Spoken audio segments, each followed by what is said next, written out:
I spent months dreaming about the moment I would finally hold my grandson in my arms. I would sit by the window in my small home, knitting tiny baby socks and smiling at the thought of his little fingers gripping mine. I imagined the soft scent of his head, that sweet, powdery smell only newborns have. I pictured myself rocking him to sleep while humming the same lullabies I once sang to his father, and maybe, just maybe, being part of this new chapter in my family's life. Not just as a distant relative, not as a forgotten grandmother, but as someone who mattered. But none of that happened. One afternoon, during what I thought was a casual visit, I asked the question that had been bubbling in my chest for weeks. I looked at my daughter-in-law, heart pounding a little, and said, "So, when will the baby shower be?" My voice was gentle, careful, filled with a hope I didn't want to admit. She looked up from her phone, tilted her head slightly, and with a smirk that cut through me like a blade, she said, "Oh, we already had it, last weekend. It was small, just a few friends." She didn't even blink. No apology, no explanation, no warmth. I remember my mouth going dry. I just stood there, smiling politely while my world crumbled in silence. I nodded, pretended it didn't matter, even forced a little laugh like it was all okay. But inside, something shattered. You know that feeling when your chest tightens, but you're too stunned to breathe? When time slows down and you feel like everyone else is moving, talking, laughing, but you're frozen in place? That was me, standing in that brightly lit kitchen, the sound of the dishwasher humming behind me, her phone still in her hand, my question hanging in the air like a ghost no one wanted to acknowledge. She had celebrated the arrival of my grandson, without me, and worse, she had chosen to do so. The thought kept repeating itself in my mind like a broken record. They didn't want me there. It wasn't a scheduling issue, it wasn't a misunderstanding. It was deliberate, planned, executed, and laughed about. Because yes, she laughed, right after she told me. It wasn't loud, it wasn't even a full chuckle, but it was there. A flicker in her eyes, a curve in her lips, as if to say, "What are you going to do about it, old lady?" That laugh haunts me more than the words. It was a humiliation I wasn't prepared for. I had made myself small for so long, trying to stay out of their way, trying to respect their space, trying to be the kind of mother-in-law that doesn't interfere. I bit my tongue more times than I could count. I never questioned their choices. I offered help without pushing, love without demands. And yet, it was never enough. When I got home that night, I didn't cry at first. I just sat in my living room, staring at the empty cradle I had restored with my own hands. It had been my son's when he was a baby, worn, scratched, but full of memories. I had sanded it for hours, painted it soft white, sewed new bedding. I thought it would be my gift, my way of saying, "I'm here, I care." But now it just sat there like a symbol of everything I wasn't allowed to be. I kept thinking back to when my son was a boy, how he'd run into my arms after school, his tiny hands clutching mine. I remembered his first fever, how I stayed up all night beside his bed. I remembered working double shifts so I could afford his soccer cleats, how proud I was when he got his diploma, how tightly he hugged me the day he moved out. I remembered every sacrifice, every joy, every moment. And now I was a footnote in his life, a shadow, an inconvenience. And he said nothing. He stood there while his wife dismissed me and said nothing. That silence spoke louder than her words. What did I do to deserve this? Was I too soft, too present, too eager to belong? Did I make the mistake of loving too much, of hoping too hard? I lay awake that night with questions that would never be answered, and somewhere deep in the pit of my stomach, that ache turned into something else, something colder, heavier, shame, embarrassment, because I felt foolish for thinking I mattered, for believing that being a grandmother would heal the parts of me that motherhood had bruised. I started questioning everything. Was I that easy to erase? That easy to exclude? I began noticing things I hadn't before. The way my calls went unanswered, the vague replies to texts, the fake smiles, the cold politeness. Little signs that now, in hindsight, made sense. I wasn't imagining it. This wasn't one isolated moment. This was a pattern, a choice, a line drawn in the sand. And I wasn't on the right side of it. I wish I could say I stood up for myself that day. I wish I could tell you I confronted them, demanded answers, made a scene. But I didn't. I stayed quiet, because I didn't want to make things worse, because I was scared of pushing them further away, because I still held on to the desperate hope that maybe, just maybe, this was a misunderstanding. But it wasn't. And you know what hurts the most? It's not just the exclusion. It's the way they made it look normal, like I had no right to be upset, like my pain was a burden, like I should be grateful to even be tolerated. It's the gaslighting that breaks you, the smiles that hide knives, the silence that screams rejection. If you've ever felt pushed out of your family, like you don't belong in the very story you helped write, you're not alone. And maybe that's the worst part. Because this isn't just my story. It's the story of countless grandmothers, mothers, women who gave everything and were left with nothing but an empty seat at the table. It's the ache of watching from the sidelines while others live the moments you dreamed of. It's the heartbreak of knowing your love wasn't enough. And maybe that's why I'm sharing this. Not because I want pity, not because I need validation, but because if you felt this pain too, I want you to say it out loud. Have you ever been left out of something you thought you deserved to be part of? Something that was yours by love, not permission? Write it in the comments. I was erased. Let the world know that you existed, that your love mattered, that your silence was not consent, it was survival, because we are many, and we will not be invisible anymore. I remember the day my son told me they were expecting. He had come over one Sunday, carrying that nervous excitement only first-time fathers have. He stood by the doorway, rubbing the back of his neck like he did when he was a little boy trying to hide something he broke. I offered him tea, and while we sat in the kitchen, he looked at me with those eyes I had watched grow from a boy into a man and said, "Mom, I'm going to be a dad." In that moment, I felt my world shift. It was as if the universe had handed me a new purpose, a new identity. Not just a mother anymore, but a grandmother, a bridge between generations. A new beginning wrapped in soft skin and tiny cries. I laughed. I cried. I pulled him into a hug so tight that he laughed through his own tears. I started talking a mile a minute, offering my crib, talking about names, remembering the smell of baby powder and warm milk at midnight. I was full of memories and bursting with hope. And in the corner of the room, standing with a forced smile, was her, my daughter-in-law. She said all the right things that day. "Thank you. That would be nice. We'll see." But even then, there was something in her eyes, a coldness, a boundary. Still, I brushed it off. I told myself she was just overwhelmed, hormonal, adjusting. I gave her space, tried to be respectful, tried to play the role of the kind, unobtrusive mother-in-law, the kind everyone says they wish they had. I never wanted to interfere. I just wanted to belong. You see, growing up, I didn't have the kind of family you dream about. My mother was distant, hard, the kind of woman who believed children were to be seen and not heard. Hugs were rare, kind words even rarer. I spent most of my childhood longing for someone to sit beside me, ask me how I was feeling, tell me they were proud of me.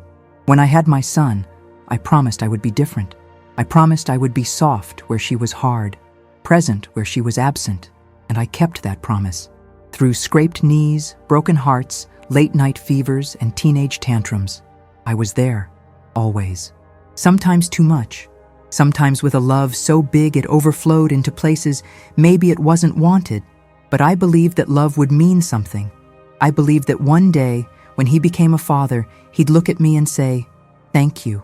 I believed that the love I poured into him would come back to me in the form of trust, inclusion, belonging. I believed being a grandmother would be my second chance.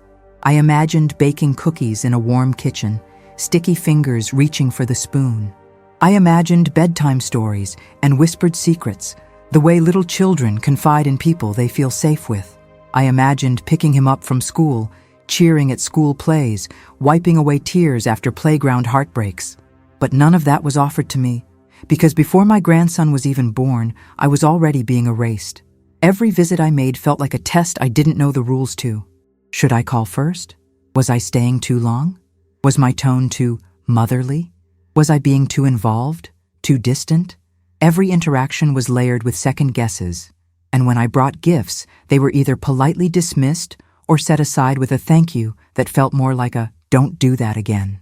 Still, I kept showing up, not because I didn't notice the wall growing between us, but because I still believed I could climb over it. I told myself stories. Maybe she's just stressed. Maybe it's the pregnancy. Maybe she didn't grow up with grandparents and doesn't understand what it means to have someone there like that. Maybe I need to give it time. But with each month that passed, the space between us grew colder. The irony is, I never wanted to take her place. I wasn't trying to become another mother. I respected her role, her decisions, her space. All I ever wanted was to share the joy. To be part of this moment that felt like the reward for every year I spent giving without asking. I had no hidden agenda, just open arms and a heart full of love. But that's the thing about people like her. When they feel insecure, they create enemies out of the harmless. They invent threats out of the loyal. And somehow, I became the villain in a story I was supposed to be a part of. It hurts to say it, but I think she always intended to keep me at a distance. Maybe not in the beginning, but eventually, because inclusion means sharing power. And for some people, that's terrifying. I remember overhearing her once, speaking to a friend on the phone. I was in the hallway, getting ready to leave, and I heard her say, "Ugh, she's sweet, but she's always trying to be involved in everything. Like, calm down, you're not his mom." That one stung. Not because it was cruel, but because it confirmed what I feared. I was never really welcome. I became the punchline to her private jokes, the guest that wouldn't leave, the background character to a story she wanted to control entirely. And through it all, my son stood silent. That silence. It breaks you in ways you can't describe. When the child you raised, defended, fed, clothed, when that child becomes a man who won't even defend your presence in his child's life, it feels like a betrayal deeper than words. You question everything. Did I raise him wrong? Was I too soft? Did I give him too much? Should I have taught him to fight for the people who fought for him? The answer is always the same. I did my best. But maybe my best was invisible to the woman he married. There's a special kind of grief that comes from watching your child create a family that you're not invited into. You smile through holidays where your invitation gets lost. You scroll through photos of events you didn't even know happened. You get updates from distant relatives and neighbors, never from your own son. And still, you hope, because mothers always hope. Grandmothers always wait. We wait for the moment they'll remember. We wait for the phone call, the text, the knock on the door. We wait for inclusion. We wait for love. And sometimes it never comes. So I ask you, if you've ever been made to feel like an outsider in your own family, if you've ever been pushed aside, overlooked, silenced, I want you to share your story with me. In the comments, write, "I loved too much and was left out," because your story matters, because you matter, and because somewhere out there, another woman is sitting in her living room, staring at a cradle she restored with love, wondering what she did wrong. Let's remind her she did nothing wrong. She simply loved. Too deeply, too honestly, too purely. And that, in this world, is sometimes seen as a threat. But here, in this space, it's seen as the greatest strength a woman can have. It didn't happen all at once. The unraveling was slow, almost invisible at first, like watching a thread loosen on your favorite sweater, thinking it's harmless, until one day you tug on it just a little, and everything comes undone. At first, I blamed myself. That's what we do, right? We carry the guilt before we even understand what we're being punished for. I replayed every conversation I had with her in my mind, trying to find the wrong word, the wrong look, the wrong moment that might have triggered this quiet war. Maybe I hugged her too tightly when she announced the pregnancy. Maybe I gave too much advice, even when I thought I was being gentle. Maybe I smiled too wide when I mentioned how excited I was to be a grandmother. You start questioning every breath you took in their presence, and somewhere along the way, you forget how to breathe at all. There was this one afternoon, months before the baby shower incident, where I stopped by to drop off some homemade soup. I knew she wasn't feeling well, and my mother had always said chicken broth could heal the soul.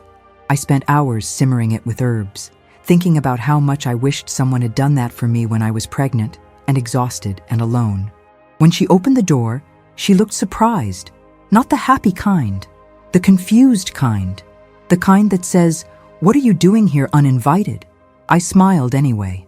I held out the warm container like a peace offering, saying softly, "I just thought you might need a little care today."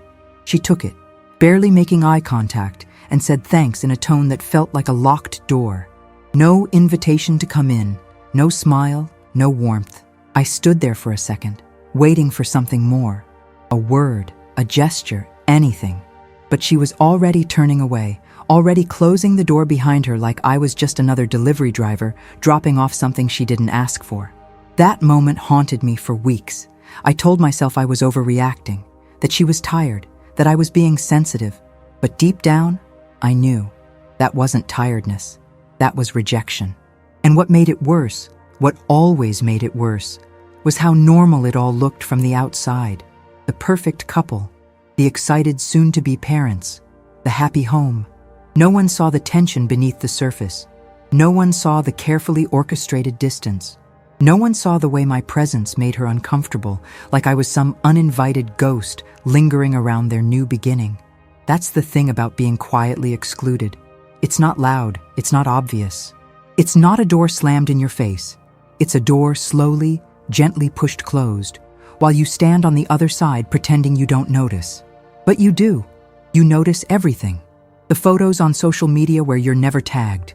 The baby updates you hear secondhand from neighbors or distant relatives. The subtle way your name never comes up when plans are made. The silence after you offer help. The pause before the polite, "We're good, thank you." The shift in tone when you speak. It builds. It accumulates. It grows into this silent wall between you and the family you thought you belonged to. And when you finally gather the courage to ask about something, like the baby shower, and you're met with that cold, cruel laugh, it's not just about that moment. It's about all the moments that came before, all the invisible bruises, all the times you stayed quiet, smiled through the pain, swallowed your sadness, and told yourself, maybe next time they'll include me. But next time never comes. Instead, you're handed a sentence like, "Oh, we already had it." And the room starts spinning because your brain is trying to make sense of something your heart already knows. They didn't forget you. They excluded you. On purpose. And somehow, you're supposed to be okay with that. You're supposed to keep smiling, keep showing up, keep being the bigger person. But let me tell you something that no one likes to admit. Being the bigger person when your heart is breaking is a kind of torture. It's sitting through family dinners where no one asks you anything personal. It's pretending not to hear the snide comments disguised as jokes. It's wrapping baby gifts with trembling hands, knowing they'll probably end up donated or returned. It's sending messages that never get replied to. It's walking into a room and feeling like a stranger in your own family's life. And worst of all, it's the shame. The shame of still wanting to be part of it all, even after everything. Because deep down, you still dream about rocking that baby to sleep. You still imagine birthday parties where you're the one bringing the homemade cake. You still cling to the fantasy that one day they'll realize how much you loved them and say, "We were wrong to treat you like this." But love doesn't always get rewarded. Sometimes it gets resented. Sometimes, the more you love, the more inconvenient you become, because your presence is a reminder of their ungratefulness. Your kindness becomes a mirror they don't want to look into, and your hope becomes their burden. I remember one night, I don't even know what triggered it, but I found myself on the floor of my kitchen, sobbing into a dish towel, asking out loud to an empty room, "What did I do to deserve this?" The echoes of my own voice were the only answer I got. I felt pathetic. A grown woman, a mother, a grandmother-to-be, crying on the floor like a child. But that's what heartbreak does when it comes from the people you built your life around. It reduces you. It makes you question your worth, your choices, your very existence. And the worst part? No one sees it, because you're not allowed to talk about it. Not really. If you try, you're labeled dramatic, or bitter, or jealous. You're told to let them live their life, to not take it personally, to give them space. But what do you do when that space turns into a canyon? What do you do when the people you raised decide you're just a character in the past and they don't need you in their future? That's why I'm telling this story. Because maybe you're sitting in your car, crying after a family gathering you weren't invited to. Maybe you're staring at a baby registry you weren't given the link to. Maybe you're wrapping a gift that you know they'll never open with joy. And maybe, just maybe, you've been asking yourself, is it just me? It's not just you. It's never been just you. We're a generation of women who were taught to give everything and expect nothing. And when we ask for even a little love in return, we're told we're too much. So if you're still here, still watching, still reading, I want you to write in the comments, I kept showing up even when they didn't want me. Say it for every time you were ignored. Say it for every time you were erased. Say it because your love deserves to be seen. And maybe, just maybe, someone else will see it and feel a little less alone too. What I didn't expect, what I truly never imagined, was that the deepest wound wouldn't come from my daughter-in-law. It would come from him, from my own son, the boy I carried, the boy I raised, the boy who once held my hand like it was the only safe place in the world. He stood there that day when she told me about the baby shower I wasn't invited to. He heard every word. He saw my face drop. He watched the confusion flash across my eyes, followed by a quiet, desperate attempt to compose myself. He saw me twist my fingers in my lap to keep from shaking. And still, he said nothing. Not a word, not a single defense, not even a moment of hesitation. His silence was deafening. That silence broke something in me that I didn't even know could still be broken. I would have taken 1,000 sharp words. I would have handled a full-on confrontation. I would have even accepted a blunt, "You're not welcome," if it had come from her. But from him? From the one who used to call me every day after school, just to tell me about the smallest things, how the cafeteria pizza was better than usual, how he almost won in gym class, how he missed me when I was 5 minutes late picking him up. From the boy who once cried because I didn't tuck him in on time. That silence felt like betrayal, and it wasn't just that one day. It was a silence that had been building over months, maybe even years, the kind that creeps into your bones, the kind that doesn't need to be spoken to, be felt. I kept thinking, how did we get here? How did I become a burden to the very person I used to carry in my arms through nights of fever and fear? I remember staying up with him when he had the flu at 8 years old. He was burning up, shaking, delirious with a high temperature. I sat beside his bed all night, pressing cold cloths to his forehead, whispering over and over, "Mommy's here, baby. I'm not going anywhere." And I didn't. I never went anywhere. Even when his father walked out and I had to take on everything alone, I stayed. I worked 2 jobs to keep a roof over our heads. I packed lunches with little notes inside that said things like, "You're braver than you think," and "I love you no matter what." I sacrificed friendships, relationships, and sleep just to be the mother he deserved. And now, he couldn't even say one word to stop her from cutting me out. Do you know what that does to a mother's heart? It makes you feel invisible. It makes you question your entire life's worth. It makes you stare at yourself in the mirror and ask, was it all just one-sided? I tried to make excuses for him. That's what we do when we love someone deeply. I told myself maybe he was shocked. Maybe he was caught off guard. Maybe he didn't know what to say in the moment. But days passed, then weeks, and still nothing. No apology, no explanation, no midnight phone call saying, "Mom, I'm sorry, I should have said something." Instead, I got distance. Cold, polite distance. Like I was now someone to be managed. I wasn't Mom anymore. I was her mother, the one they spoke about behind closed doors in hushed voices, the one they exchanged eye rolls over when I called too often or offered to help too much. I became a character in their narrative of control, and I wasn't playing my role correctly. They wanted quiet. I brought presence. They wanted boundaries. I brought warmth. They wanted detachment. I brought love. And somehow, all the things I thought made me a good mother made me a problem. That realization sits on your chest like a stone. It doesn't leave. It just lives there. And it changes you. I stopped calling as often. I stopped offering help. I started shrinking myself in conversations, waiting to be asked before I said anything.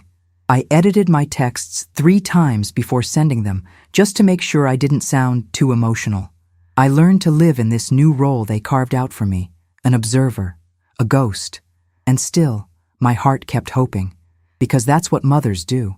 Even when we're broken, even when we've been pushed out of the room, even when we're left outside in the cold, watching through a window as life moves on without us, we hope. We hope for a crack in the door, a small sign of softness, a look that says, "I miss you." I waited for that from my son. I waited every day. Every time my phone buzzed, I hoped it would be him. Every time I heard footsteps near my house, I imagined he had come to visit, to apologize, to say something, anything, to make this ache less brutal. But silence became his language, and mine became pain. If you're watching this and you felt the same, if your own child, the one you gave everything to, has grown up and left you behind in a new version of their life where you no longer belong, I want you to know something. Your love wasn't wasted, even if they don't acknowledge it, even if they pretend it never happened, even if they never say thank you. Your love matters. It shaped them. It built the foundation they now stand on, even as they look away from you. It's in the way they speak, in the choices they make, in the security they feel. Your love is invisible, but it is indestructible. And I see you. I see every grandmother who waits for an invitation that never comes. Every mother who texts without replies. Every woman who sits at a birthday party like a stranger, while everyone else exchanges inside jokes and memories she wasn't allowed to be part of. I see you, and I feel you. So if you've ever been betrayed by your own child's silence, if you've ever stood in a room and realized the person you raised is now someone you don't recognize, someone who doesn't recognize you, I want you to say it with me. In the comments, write, "His silence broke me more than her words," because saying it out loud is the first step to healing. And maybe, just maybe, someone else will read your words and feel less alone in their own heartbreak. I wasn't born knowing how to love. That might sound strange to say out loud, but it's the truth. The kind of love I give now, warm, unshakable, all-consuming, was something I had to build with my own hands from pieces I collected over a lifetime. Because when I was growing up, love didn't live in my house. My mother wasn't cruel, at least not in ways people could see, but her love was distant, cold, conditional. She loved us when we were useful, when we were quiet, when we performed well in front of other people. But tenderness? Affection? That didn't exist in her world. I remember once, when I was 6 years old, I had a nightmare and ran into her room sobbing. I crawled into her bed, searching for arms that would wrap around me, calm my shaking. She sat up, turned on the light, looked at me with sleepy irritation and said, "Big girls don't cry. Go wash your face and go back to sleep." So I did, and I never went to her again. There were no bedtime stories, no birthday surprises, no gentle brushes of the hair before school. I was a child who learned early to quiet her needs, to shrink her voice, to stop expecting softness from the world. But somehow, I still believed in it. Somewhere deep down, I knew love should feel different, warmer, safer. Even when I didn't have the words, I could feel the absence of it like an ache that never left my chest. That ache followed me into adulthood, into every relationship, every friendship, every interaction where I was either too much or never enough. I didn't know how to receive love because I never learned what it was supposed to look like, but I was determined to give it. So when I became a mother, I made a silent vow to myself. I will never let my child feel unloved. I will break the pattern. I will give what I never got. And I did. I loved my son with every broken part of me. I gave him the words I never heard, the hugs I never received, the encouragement I used to whisper to myself in the dark. I showed up at every school event, cheered the loudest at every game, stayed up late helping with every project. I wrote notes in his lunchbox, even when he told me not to. I sat at the edge of his bed and rubbed his back on nights when the world felt too heavy for his young shoulders. I made our home a place where emotions were welcome, where mistakes were forgiven, where love wasn't earned. It was automatic. I was healing myself by loving him. So you see, watching him grow into someone who now pretends I'm not there, It doesn't just hurt. It feels like erasure, like everything I poured into him vanished. And I can't help but wonder, did I love him too much? Did I make him so secure that he thought I'd always be there, even when he stopped looking back? Sometimes when I sit alone at the kitchen table, I picture the little boy he used to be. The boy who once told me I was his favorite person in the world. The boy who made me Mother's Day cards out of cereal boxes and glue. The boy who once told his friend, "My mom is magic. She always knows when I'm sad." Where did that boy go? Does he live somewhere inside the man who now watches me be dismissed by his wife and doesn't say a word? Sometimes I think about that silence as a kind of inheritance. Not from me, but from my mother. Because even though I fought to raise him differently, the legacy of silence runs deep in families. And maybe, somewhere along the way, he learned to stay quiet, to freeze when things get hard, to keep the peace by avoiding conflict, even if it means hurting the people who love him most. But knowing that doesn't make it easier, because what I needed from him wasn't a confrontation. It wasn't drama. It was simple. I needed one sentence. Just one. Mom deserves to be there. That's it. That would have been enough. That would have made me feel like I wasn't invisible, like I still mattered, like he saw me. But instead, I got silence. And every day since, that silence has felt like a wall between us, one I can't climb, one I don't even know how to knock on anymore. Sometimes I think about writing him a letter, not to guilt him, not to make him feel bad, just to tell him my story, to explain that love, real, honest love, doesn't stop when your children grow up, that I still sit by the window sometimes, hoping to see his car pull into the driveway, that I still keep his favorite snacks in the pantry, that I still remember the way his nose scrunched when he laughed at age 7, and how that laugh was the sound that saved me on my darkest days. But then I wonder, would he even read it? Would he even recognize the voice in those words? Or have I already become a stranger? If you're listening to this and your own child has drifted so far you don't even know how to reach them anymore, I need you to hear me. You are not alone. You are not unlovable. You are not forgotten. You are not crazy for missing them every day, even when they barely remember you. You are a mother, a grandmother, a woman with a story and a heart that still beats with hope, even after all the hurt. And I want you to say that out loud. In the comments below, I want you to write, "I gave what I never received, and I still give." Because your strength deserves to be seen, your love deserves to be honored, and your story deserves to be remembered. The hardest part isn't the silence. It's pretending it doesn't hurt. Pretending in front of neighbors, in front of distant relatives, in front of the mailman who still asks, "So, how's that grandson?" with a smile that stabs me every time. I smile back. I say, "He's doing great," even though I've never held him, even though I've never been allowed to. And sometimes I wonder if they tell him I exist, if he'll grow up knowing my name, or if I'll be some blurry figure in a photo they never mention. If he'll feel something missing and never know it was me. It's strange to grieve someone who's alive. I walk past the baby aisle in the grocery store and feel this ache in my chest that I can't explain to anyone. I see little shoes and wonder what size he wears now. I see storybooks and imagine reading them out loud to a boy who will never hear my voice. Every soft blanket, every tiny onesie, every lullaby song playing from a speaker, it's all a reminder of the life I'm being kept out of. And what did I do to deserve this exile? I ask myself that every morning. I've racked my brain for an answer, gone over every memory, every conversation. I think about every family dinner, every moment I might have said too much or not enough. Every time I gave a suggestion that maybe came off as a critique, even though I meant it with love. Every time I offered help that was rejected, and I walked away telling myself, "Don't take it personally." But it is personal. It has always been personal. You can't separate a mother's love from her identity. It's not something we switch off when our children grow up. It doesn't fade when they start their own families. In fact, for many of us, that's when it grows stronger.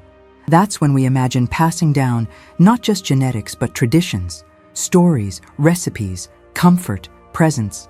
That's when we dream of becoming the safe place for the next generation. But when that dream is stolen, when you're deliberately removed from the picture, it's more than just heartbreak. It's a death of something sacred. Some days, I feel like I'm mourning a future that never got to exist. I think about how I would have rocked him to sleep, how I would have let him nap on my chest, just like his father used to do. I would have taught him silly songs, the ones I made up decades ago. I would have watched cartoons with him, made pancakes shaped like animals, spoiled him with love and soft discipline. I would have been his person, the one who always showed up, because that's who I've always been. But now, I sit in a house that's too quiet, with toys I bought tucked away in the closet, unopened. I dust off the cradle I restored, the one that sits like a museum piece in the corner of the guest room, untouched by tiny hands or sleepy eyes. And every once in a while, I wonder, what kind of story are they telling about me? Are they calling me overbearing? Difficult? Too much? Are they painting me as the problem, rewriting my love as control, my warmth as interference? It wouldn't be the first time a woman was demonized for simply wanting to belong. Sometimes I hear from others, neighbors, friends of friends, who say things like, "Oh, your daughter-in-law always looks so composed," or "Your son seems so happy," and it makes me want to scream. Because they don't see what's behind those curated smiles. They don't see the tightrope I walk every time I send a message, the dread I feel when I call and it rings too long before going to voicemail. They don't see that I exist in the cracks of their lives, always waiting, always hoping, always grieving. I think that's why I started writing things down. Not for revenge, not out of anger, but so that I wouldn't lose myself in the silence.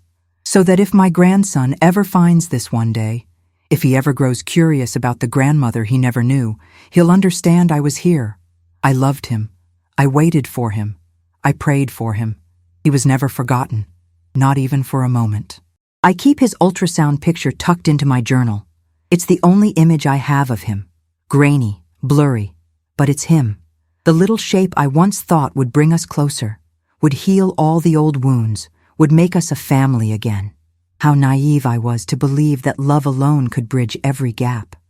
I used to believe that if you just loved people enough, they'd eventually see it. That love was this force that could melt resentment, erase distance, undo harm. But now I know. Love is only part of the equation. The other part is willingness. And they weren't willing. They weren't willing to include me. They weren't willing to share. They weren't willing to soften.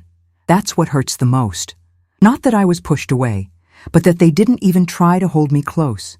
Not even for the sake of a child who could have had another person in his corner. A person who would have loved him with a kind of love that's rare in this world. Unconditional, patient, gentle. I was willing to do the work. I was willing to be humble.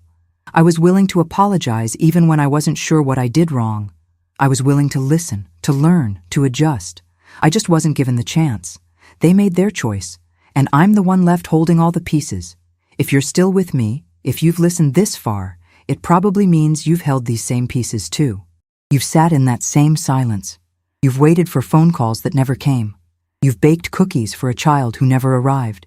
You've swallowed words, forced smiles, rewritten your own expectations just to keep peace that was never offered back. So I want to ask you something. Not to guilt you, not to make you sad, but to bring you into this space of shared understanding. Have you ever mourned someone who's still alive? Have you ever felt like a ghost in your own family? If you have, you're not alone. And if you're ready to be seen, even just a little, I want you to leave a comment below with the words, "They erased me, but I still love." Say it for yourself. Say it for every grandmother sitting alone with unopened gifts. Say it for every mother who loved too hard and was punished for it. Say it so that maybe, just maybe, someone else reading your words will feel less invisible. There was a day, I remember it clearly, when I nearly deleted every trace of myself from their lives. It wasn't a loud decision. It didn't come from anger or pride. It came from exhaustion, from a grief so deep, so wide, it felt like I was drowning in it. I had just come back from the store. It was a regular Tuesday. I had walked past the baby clothes aisle again. I don't even know why I go that way. Maybe some part of me still hopes I'll find a reason to buy something. But that day, I saw a tiny blue sweater with wooden buttons. It looked exactly like one I had made for my son when he was little. I reached out and touched it, and I swear I could feel his childhood again. Sticky fingers, soft curls, laughter echoing down the hall. And then reality hit. That sweater would never be worn by my grandson.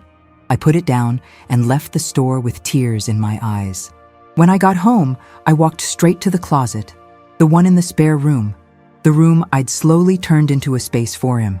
Not a nursery, not officially, just a quiet room filled with soft hopes, a few picture books, a rocking chair I'd found secondhand and reupholstered myself, the cradle I restored with trembling hands, and memories of my son's early days. I stood in the doorway, looking at all of it, and I felt foolish. Foolish for hoping, foolish for believing that love would be enough, foolish for thinking that time would heal what was never allowed to grow. I wanted to tear it all down. I wanted to bag up every toy, every blanket, every sign that I had imagined a future that clearly wasn't meant for me. I even reached for the box of storybooks, ready to give them away. But something stopped me. A memory, maybe. A whisper from the past. My son's voice, tiny and soft. "Don't give up, Mommy." He had said it to me once, years ago, when I was crying in the kitchen after losing a job.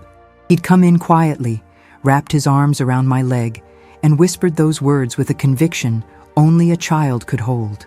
Don't give up. So I didn't. I couldn't. Even if they didn't want me in their lives, I couldn't erase the love that built those dreams. I couldn't unlove my grandson. I couldn't pretend I didn't care. So I left the room as it was, not because I believed they'd come around, but because I needed that room. I needed one place where my love was still allowed to exist freely, where it wasn't punished, rejected, or labeled as too much, where I could sit and remember who I am, not the version of me they created, but the real one. The woman who showed up, the woman who gave everything, the woman who still hopes, even in silence. It's funny, isn't it? How much noise silence can carry. Every time my phone lights up and it's not them. Every holiday that passes without a call. Every post I see on social media of a smiling family I'm no longer part of. It's 1,000 tiny deaths, over and over. And yet, I keep breathing. I keep waiting. There's something so human about that. The persistence of hope. The unwillingness to let go of the people we love, even when they've already let go of us. It's not weakness. It's not desperation. It's proof. Proof that our love wasn't performative. It wasn't convenient. It wasn't fake. It was real. And real love doesn't die just because someone else stopped nurturing it. Still, the days feel heavy. The silence stretches long. I've learned to live with it. I've made peace with the unspoken, but that doesn't mean it doesn't hurt. Sometimes I rehearse conversations in my head, things I would say if given the chance. Not accusations, not bitterness, just truth. I'm not asking to control your life. I'm not trying to take your place. I just wanted to love him, to love you both. I imagine saying it and finally being heard. I imagine eyes softening, a door opening. I imagine my son's hand reaching for mine again. But those moments exist only in my mind. And real life? Real life keeps moving without me. There was a baby shower. There were pictures I was never in. There were gifts opened with laughter I didn't hear. There was a life unfolding, while mine stood still. I don't know what their reason was.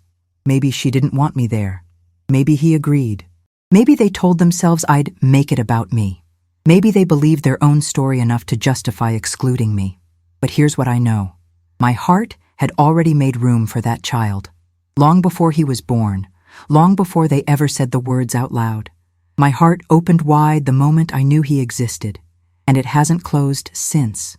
Even now, even still, I dream of meeting him, of looking into his eyes and seeing something familiar, of holding his tiny hand and whispering stories of the family he comes from, not just the ones who raised him, but the ones who stood in the shadows, loving him from a distance. Maybe that's what hurts most, this kind of invisible love, love without presence, love without permission, but it's love all the same. So I keep showing up in my own way. I keep birthdays marked on the calendar. I light a candle for him every Christmas. I say his name in my prayers. And when people ask, I say, yes, I have a grandson, because I do, even if he doesn't know me yet, even if he never will. And if you've ever felt this kind of invisible grief, this ache of being alive and erased, I want you to leave a comment below and say, I still light a candle for them. Let that be our way of saying, I haven't stopped loving you, even in silence, even in exile. Some nights I lie awake and wonder if I'm being punished for something I don't remember doing. That's the nature of silent rejection. It leaves you spinning in your own thoughts, trying to patch together a reason that makes it all make sense. Humans need stories.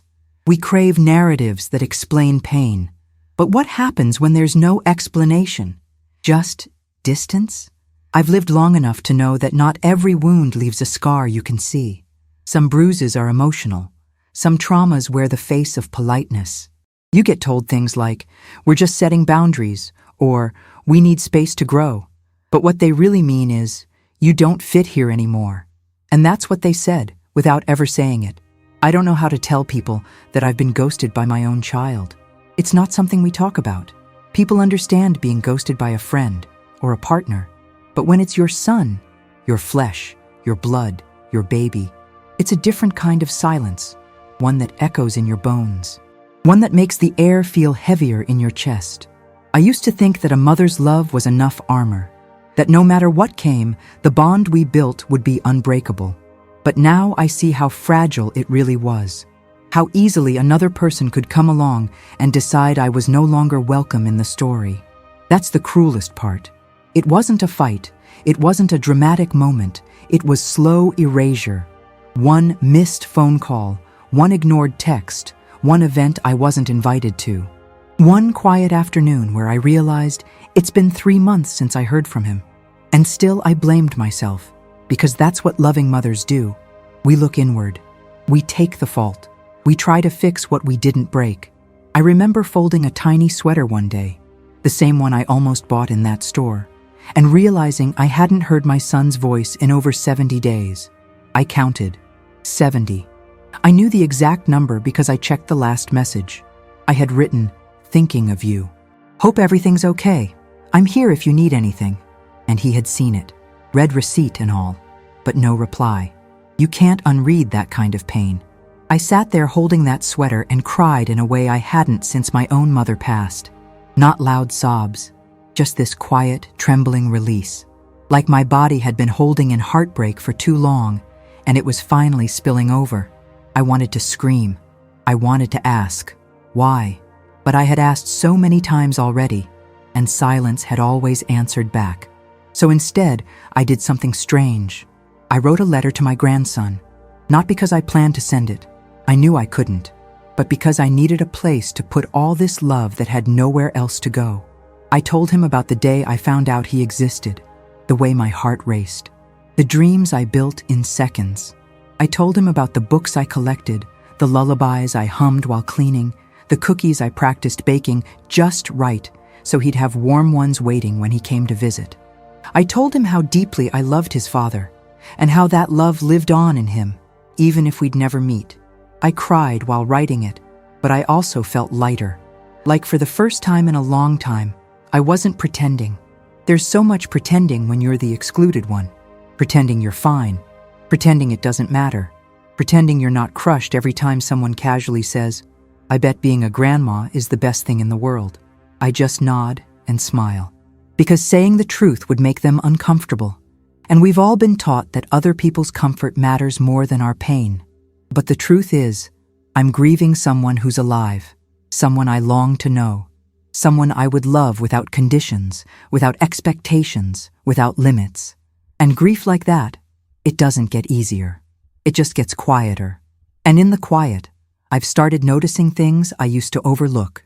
Like how often women are told to stay strong when what we really need is space to break. Or how often we're labeled dramatic for expressing needs that are completely valid. Or how often love, real, vulnerable love, is used against us, painted as weakness or manipulation. I was never trying to manipulate anyone. I didn't want control. I wanted inclusion. I wanted presence. I wanted to be part of something I helped create. Is that so terrible? Is it wrong to want to hold your son's child? To share in milestones? To feel needed? But in this version of the story, I'm the outsider, the one who oversteps, the one who can't let go. And so I stay silent. But inside, Inside, there's a storm. And if you've felt it too, if you've stood in a room full of family and still felt alone, then you know what I mean. You know the sting of smiling while swallowing back tears. You know the ache of holidays spent setting an extra plate that never gets used. You know the sharp twist in your chest when you hear, "We decided to keep it small," and realize you were what needed to be kept out. So here's what I want to say to you, if you're still listening. You are not crazy. You are not dramatic. You are not imagining it. Your pain is real. Your grief is valid. Your love matters. And even if they can't or won't see it, I do. If you've ever been erased quietly, if you've ever sat with a phone in your hand waiting for it to ring, if you've ever rehearsed messages you never sent because you didn't want to seem needy, I want you to leave a comment right now with the words, "I was present, even when I was unwelcome." Let's say it together. Let's reclaim that space. Because being left out doesn't mean you stopped loving. It means they stopped looking. But that doesn't define you. Your presence, your heart, it still matters. It always has. It's strange how something as ordinary as a calendar can feel like a weapon. Every month I flip the page and brace myself. Birthdays, anniversaries, holidays, all of them marked with a quiet dread. Not because I don't remember, but because I remember everything. I remember who I used to be during those moments, who we used to be, a family. There's a date circled in red ink. It's coming up soon. His birthday, my grandson, the boy I've never met. I remember the day he was born, not because anyone called to tell me, but because I found out through a Facebook post. That's how I learned I had become a grandmother. A single photo, a filtered, polished image of them in a hospital room, smiling, tired, beautiful. And I wasn't even a shadow in the background. I didn't even know she had gone into labor.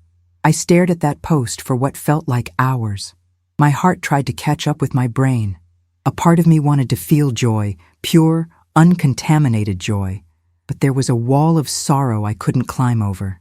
How do you celebrate something you've been cut out of? I pressed my hand to the screen, trying to imagine what he smelled like. That warm, sweet scent babies carry. Trying to hear his tiny cries, trying to fill in the blanks they refused to share with me. Then came the comments, hundreds of them, friends congratulating them, distant relatives praising the baby's perfect nose, his chubby cheeks, and not one person asked, "Where's his grandmother?" I was invisible, deleted. I wanted to scream into the void, "I exist. I'm here. That's my son. That's my grandson." But silence has a way of teaching you to fold inwards, to become smaller, to speak only when asked, and I was no longer being asked anything. I wrote a message that night. I tried to keep it simple. "Congratulations, he's beautiful. I'm so happy for you." I don't even know if they read it. No reply, no acknowledgement, just more silence. Like a door that kept getting locked from the inside while I stood barefoot on the porch holding a gift they never wanted. I still remember what I was wearing that night. My soft gray cardigan, the one with the frayed sleeves. I had made cookies foolishly, thinking maybe they'd come by after the hospital. I had lit a candle, tidied the living room, rehearsed what I'd say. But none of it happened. Instead, I sat in that chair, the cookies cooling into silence, the candle flickering like a fragile hope I couldn't blow out. That was the night something in me shifted. It wasn't a dramatic transformation, just a quiet realization. I was no longer part of their life in any real way. I was now just a title they didn't use, a role they didn't acknowledge. Grandmother, in name only.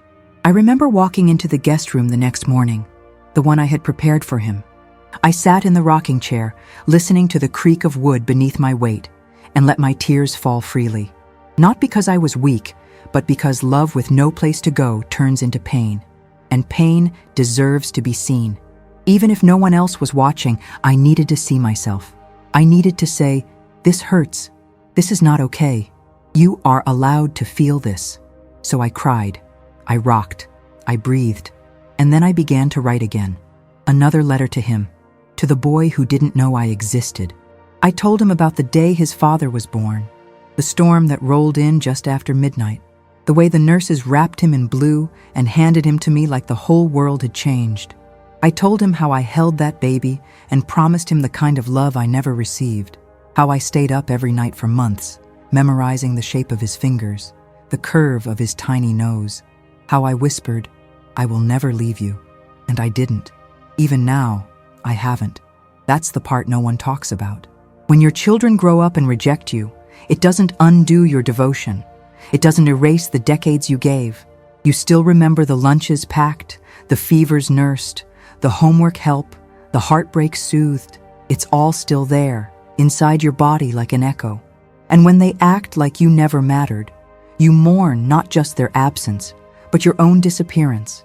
I have become a memory still breathing, and I don't know how to stop loving them, even when it's clear they've moved on. People say, let go, move forward, focus on yourself. But how do you let go of someone who lives in every heartbeat, every breath, every fiber of your being? I've tried. Lord knows I've tried. I've filled my time with books, gardening, long walks. I've painted, baked, prayed. But nothing fills the space they left behind. It's not about being busy. It's about being forgotten. That's a wound you carry quietly. You smile in public. You laugh at the right moments. You talk about the weather. But deep down, you're waiting, always waiting. For a knock on the door, for a call, for a picture of your grandchild sent just because, for proof that you're still in their orbit, that you still matter. But the days pass, the weeks stretch, the seasons change, and the silence settles in like dust on the things you once touched with hope. And still, you love. You love, not because they earn it, but because it's who you are. You love, even when they withhold. You love, even when you're erased. Because that's what a mother's heart does. It holds on, it remembers, it forgives more than it should, and it beats, even when it's broken.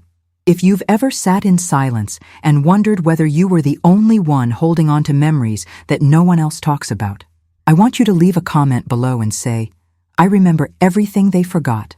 Let that be our anthem. Let that be our truth. We loved, we still love, and we remember. I think one of the most painful realizations a person can have is understanding that they've become a burden in someone else's story.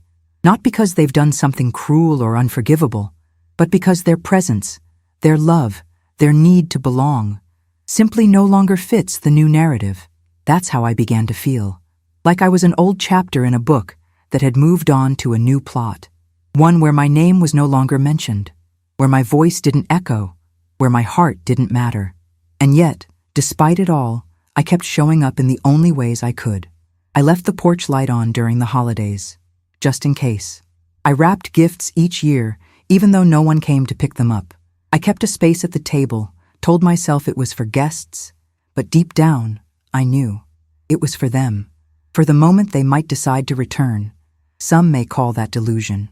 Others might say, I'm clinging to hope that's already expired. But when you've loved someone so deeply, when you've raised them, watched them grow, and poured every ounce of yourself into their becoming, you don't unlove them just because they stopped choosing you. That's the cruelest misunderstanding of this pain. People think it's about ego, that we're bitter because we didn't get our way. But that's not it. What we grieve is connection. What we miss is purpose. What breaks us isn't pride. It's the slow starvation of emotional intimacy. I used to have a role. I was a mother. Then I dreamed of being a grandmother. I had purpose in that identity. I woke up with reasons to care for others, to share stories, to pass on wisdom, to create warmth in spaces that felt cold. Now, I wake up and ask myself, who am I to them now? A memory? A mistake? A cautionary tale? It's hard not to spiral in the quiet moments. And those moments stretch longer now. The silence is thick, heavy, not just because no one calls, but because I've run out of excuses to tell myself. I can't keep pretending they're busy, that it's just a phase, that soon they'll realize they miss me. It's been too long, and I've come to understand this isn't an accident, it's a choice. They chose to build a life that didn't include me. They chose not to explain why, and I was left to sit with the echo of that decision. I remember one afternoon not long ago, I went out for groceries, just a quick trip. It was raining, and I had forgotten my umbrella. By the time I got home, I was soaked. But I had passed a mother with her toddler outside the store, crouched under a small awning, waiting out the storm. The boy looked up at her and asked, "Will the rain stop, Mama?" And she said, without missing a beat, "Of course, baby. The rain always stops." It broke me, because no one says those things to me anymore. There's no hand to hold, no voice to reassure me. And I miss that. Not just being needed, but being witnessed, being part of the conversation, being someone's person. I came home and sat with that feeling. Wet clothes clinging to me, cold air biting at my skin, and all I could think was, what if it doesn't stop? What if this is it? What if this silence is permanent? I couldn't tell anyone that. Not really. People don't want to hear about mothers being left behind. It makes them uncomfortable. It challenges the illusion that families are forever. But not all of us got that fairy tale. Some of us raised children who grew into adults that no longer saw us as essential. Some of us were good mothers who still ended up discarded. And I'm tired of pretending it didn't happen. I'm tired of apologizing for a pain I didn't choose. I'm tired of walking on eggshells, worried that saying the wrong thing will make it even worse when I'm already outside the door. I want to speak plainly now. I miss my son. I miss my grandson. I miss the life I imagined. I miss being seen. There's a kind of strength in saying that out loud, in not sugarcoating the grief, in refusing to bow under the pressure to stay positive. Because this is what real heartbreak looks like. This is what invisible love sounds like. Still, I've learned to carry it. I've built rituals around the ache, small ways to keep loving, even in silence. Every Sunday, I write a letter I'll never send. I keep them in a drawer, 57 so far. I write about the weather, about what's blooming in the garden, about a funny dream I had. I write about the boy he used to be, about the man I hope he still is, about the child I wish I could meet. Sometimes I read them out loud, just to hear my own voice. It's lonely, yes, but it reminds me that I'm still here, that I still love, that I still hope, and hope, no matter how fragile, is resistance. It's me saying, "You didn't erase me. I'm still breathing." If you've ever sat in a quiet house and wondered what you did wrong, if you've ever celebrated a holiday with a broken heart, if you've ever picked up your phone and talked yourself out of reaching out one more time, I want you to write this in the comments. I was left behind, but I'm still full of love, because you are. You are more than the silence they gave you. You are more than the story they no longer tell. You are still love, and love deserves to be seen. Sometimes I wonder if they remember me when something reminds them of their childhood, like when they hear a certain song, or smell something baking in the oven that smells like home. Do they ever pause, just for a second? Do they close their eyes and see me there, even if only for a flicker? Because I see them everywhere. The other day I was cleaning out the garage, and I found a small shoebox, dusty, hidden behind old Christmas decorations. Inside were drawings, crayon-smeared pages, a macaroni necklace, a tiny plaster handprint sealed in a cracked frame. His hand. My son's. From preschool. I sat down right there on the concrete floor and held that tiny plaster memory like it was glass. Fragile, precious, and so full of everything I can't say. That hand once clung to mine crossing the street. That hand once reached up for me in the middle of the night. That hand once picked dandelions and brought them to me as if they were roses. And now? Now that hand doesn't write, doesn't call, doesn't knock. I wish I could say I understood. I wish I could say I had closure or some grand realization that made it all make sense. But I don't. All I have are pieces, half-truths, long pauses in conversations that used to be effortless, an empty inbox where birthday wishes should be. I want to believe that love can find its way through distance, that something deep inside him still remembers who I was before the silence, that he still carries echoes of our bond, even if he's buried them beneath new routines, new loyalties, new priorities. But even if he doesn't, I remember. And maybe that's the hardest part, that I never stopped remembering. I remember the first day of kindergarten, the way his backpack looked too big on his tiny shoulders, how he turned to wave at me just before the teacher took his hand. I remember staying in the car afterward, holding the steering wheel like it was the only thing keeping me upright. I remember every fever I sat through, Every nightmare I soothed, every scraped knee, every missed curfew, every moment I worried myself sick, waiting to hear the door open again. And now, nothing. The silence doesn't just exist in the absence of his voice. It's in the absence of explanation, the not knowing why, the lack of closure, the way I was gently pushed out, then gradually erased, like I was never meant to be in the story to begin with. I replay every conversation in my head, every moment that might have been misinterpreted, every "I was only trying to help" that maybe landed wrong, every truth I shared that maybe sounded like judgment, every boundary I didn't know I crossed until it was too late. Because when you're the one left behind, your mind becomes an interrogation room, and the only suspect is yourself. But deep down, I know I wasn't cruel. I wasn't perfect, but I showed up. Every time. And maybe that's what makes this hurt different. This isn't a breakup. This isn't a misunderstanding between distant friends. This is a bond that was supposed to be lifelong. This is love that was meant to outlive everything. And now I'm left loving in silence, with no one on the other end. And yet, I still do. I still light that candle every Sunday night. I still say his name in prayer. I still whisper birthday wishes into the quiet. I still imagine what my grandson's voice sounds like if he laughs like his dad did, if he has that same little wrinkle on the bridge of his nose when he smiles too big. I wonder if he's seen my face in any pictures, if they ever mention me, or if they've rewritten the story so thoroughly that I no longer exist in it. That's the part that shatters me. The rewriting. The way you can feel yourself fading from someone's memory in real time. Like a photograph left out in the sun, once vibrant, now blurred, once essential, now just a shape with no name. But I refuse to disappear completely. I refuse to let go of the truth I lived.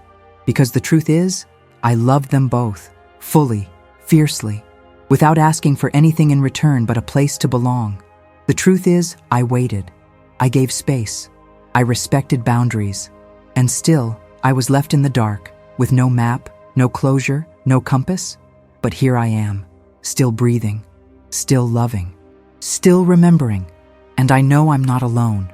I know there are others like me, mothers, grandmothers, fathers, even siblings, who've been quietly removed from the narrative, who've become invisible in the lives they helped build.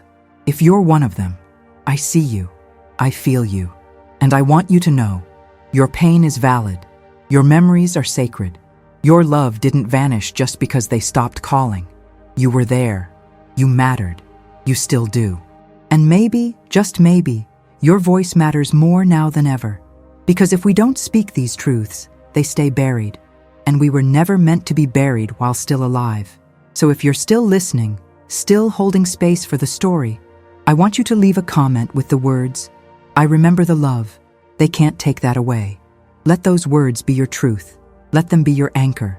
Because no one can take away the love you gave. Not time, not distance, not silence. You remember. You still love. And that is your power. There's something sacred about surviving love that was never returned the way you gave it. About carrying on when the people you built your life around decided you weren't part of their future. It's a quiet kind of strength, one that grows in the shadows, watered by your own tears and lit by the tiniest flickers of hope. That's where I live now, in that space between what was and what could have been. Not with bitterness, not with anger, but with a love that has been stripped down to its barest form, unconditional and unseen. I've made peace with the fact that my grandson might never know me, that my son may never call, that the life I imagined, rocking him to sleep, baking cookies together, reading bedtime stories, may only exist in a room that no one visits but me. But I've also made peace with something bigger, that I loved, that I showed up, that I stayed soft, even when life tried to harden me, and that, no matter how quietly I'm remembered, I was here. So now, when I walk into that little room, I no longer feel foolish. I feel full, not because they came back, but because I did. I returned to myself, to the version of me that doesn't need permission to exist, to love, to matter, because I do. And if you're still listening, if you've walked with me through every word, every memory, every ache, I want you to know something. you matter too. Your story is not small. Your love is not forgettable. And your voice, your quiet, steady, beautiful voice, deserves to be heard. Even if they never say thank you, even if they never come back, even if they never admit what they took from you, you survived. You are still loving, still showing up, still hoping in your own way. And that is no small thing. So thank you. Thank you for walking with me through this story, for sitting in the silence, for listening without judgment, for feeling every beat of this broken, healing heart. If this story touched something deep inside you, if you saw yourself in these words, I invite you to do just a few small things that mean the world to me, and to this growing community of hearts that feel too much and love too hard. Leave a comment below that simply says, I survived with love still in my hands. Let that be our closing statement, our truth, our shared heartbeat. Click the like button, not just for me, but for every person who's ever been erased quietly and kept loving anyway. Subscribe to this channel, because here we tell the stories that need to be heard. We give voice to the unseen, the forgotten, the quietly brave. And there's more ahead, so much more. And finally, don't leave yet. There's another video waiting for you on the screen right now. One more story, one more soul that will remind you, you are not alone. Click it, watch it, and keep walking with us through these beautiful, messy, unforgettable truths. From my heart to yours, thank you for being here. I see you, I honor you, and I'll meet you in the next story.